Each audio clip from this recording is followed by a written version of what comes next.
Did you know that Wizards of the Coast released a G.I. Joe trading card game?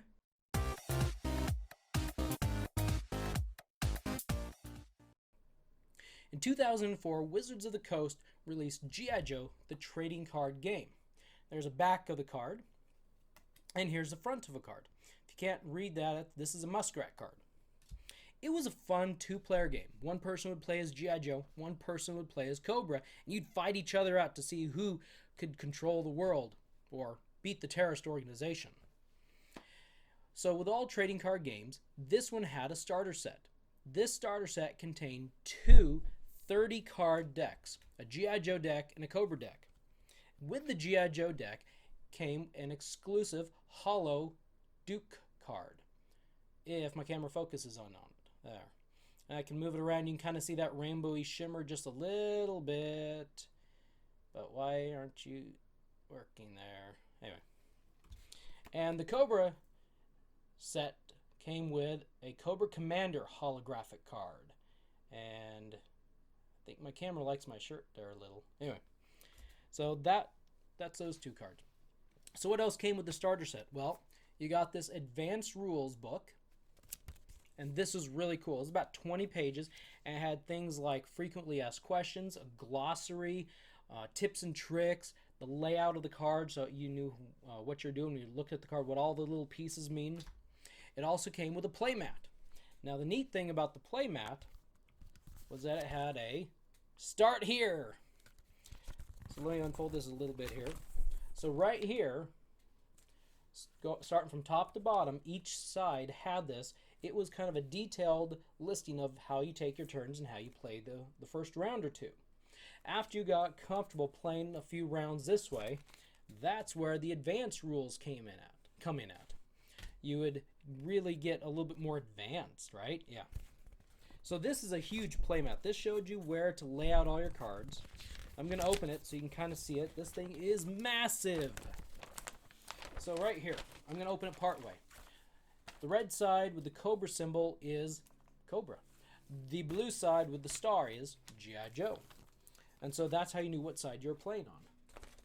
And so if I open this up, you can see how massive it is. Oh, there we go. And if you get to a point where you don't need this to play with, which I would do often, as I would take it with me in college classes, I'd take the card with me, and I had no room to set this thing up, so we got used to laying the cards out. On the other side is a poster.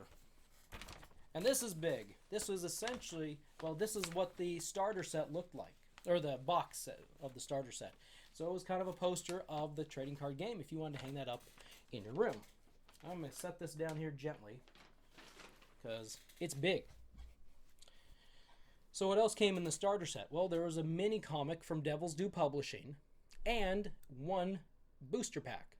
The booster packs, if you play trading card games much, just add more cards to your set. The booster pack in this case contained 10 cards.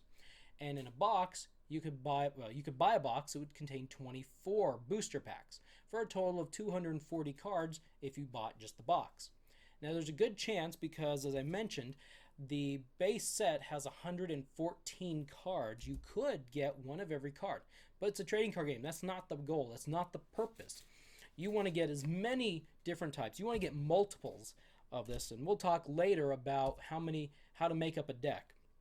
But you want multiples, so you can get really good cards, make a good deck, and fight and win over your opponent.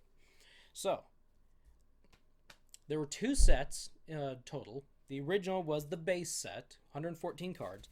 Then December of 2004, we got the first expansion. We weren't surprised about the expansion. It was an expected expansion because in the advanced rules on page 18, we were shown that card was in there. That's a vehicle card. So we knew something was coming. So in December of 2004, they released the set 2, Armored Strike. Was it Armored Strike? Yes, it was Armored Strike. And here's a card of the Shark 9000, and it looks a little bit different than this card. They changed some things up. If you notice, Muskrat has one number, and the Shark 9000 has two numbers here. Also, Muskrat has some bullet holes, bullet holes, and the Shark 9000 has missiles. So there's a few differences between these cards. And so we got 78 new cards, a mixture of characters and a mixture of vehicles. So it wasn't just purely vehicles. Now, there was a promo card, and that is, if I can pick this one up, there we go, a promo card of Venomous Maximus. This came exclusively with the Valor vs. Venom VHS tape and DVD video, we'll call it.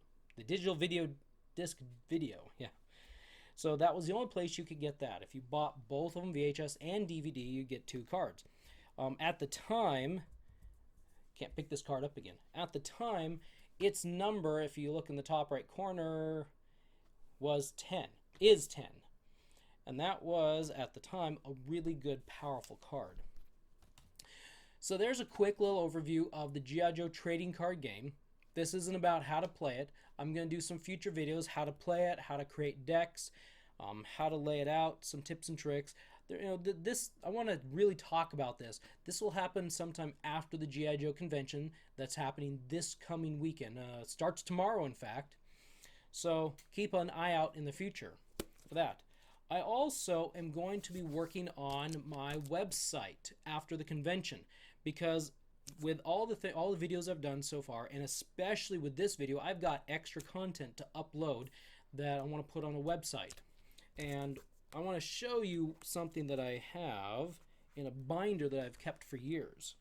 And that is, well, these are the cards, but this is what I'm more talking about here. And that is articles. And I know you all want to go and read articles.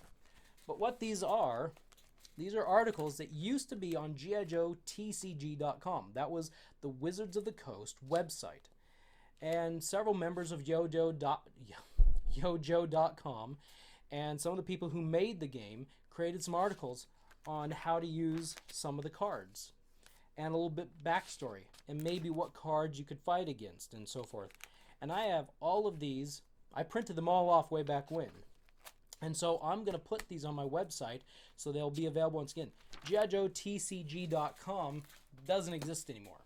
There's no archive of it that I could find. And when you go to that website, I believe it goes to a Wizards of the Coast error page. So unfortunately, that website's down.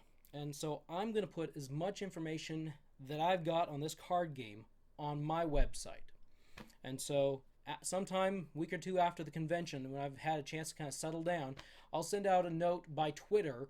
If you're not a member of my Twitter or follower on Twitter, please follow me, because I will send out a link to my website and some specific links after I get these pages up, because I've got a lot of content that's extra, that's not just part of these videos.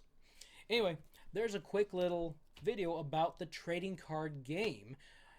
Did you have this? Did you play it? Did you know anything about it? Let me know in the comments section below. Thank you for stopping by. If you want to drop me a line, please do so in the comments section below. If you enjoyed this video and want to be notified of future videos, please hit the subscribe button and the bell notification icon next to it. I will see you next time.